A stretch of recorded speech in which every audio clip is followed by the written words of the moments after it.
lower eyelid fat collection and extra skin can be quite messy. आप अपने आप को देखेंगे तो बड़ी एजिड से लुक देगा, फैट डिपॉजिट्स हैं, स्किन लटक रही है। सर्जरी के बिना कोई ऑप्शन नहीं है। The best treatment is what is called as a lower eyelid lift, या फिर प्लास्टिक सर्जरी टर्म्स में it is called as lower blepharoplasty. So when we do the eyelid surgery, please remember lower eyelid surgery बहुत मुश्किल surgery, it is a very difficult surgery and we have to be very precise. Why?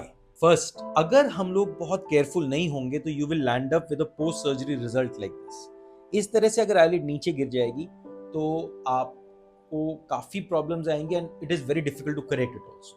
Why does this happen?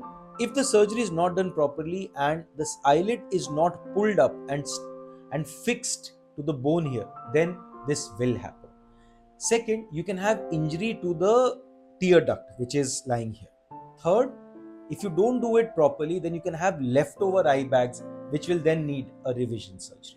So to get beautiful looking eyes, it is important that first of all आप problems को समझें, आप देखें कि extra skin, extra fat, इसको correction करना है on a permanent basis, then you need to visit a plastic surgeon. And आप जैसे देख पा रहे हैं, these results that you are seeing of lower eyelid surgery, I think they are very beautiful. And what we do is something very interesting. हम lower eyelid के साथ साथ इधर फैट इंजेक्शन भी करते हैं जिस टीयर ट्रफ रीजन में, and by doing that it adds a lot of youthfulness to the face. So no need for fillers anymore, no need for repeatedly going to a dermatologist for fillers. One time surgery along with fat injection and you're sorted out for the next 10 to 15 years.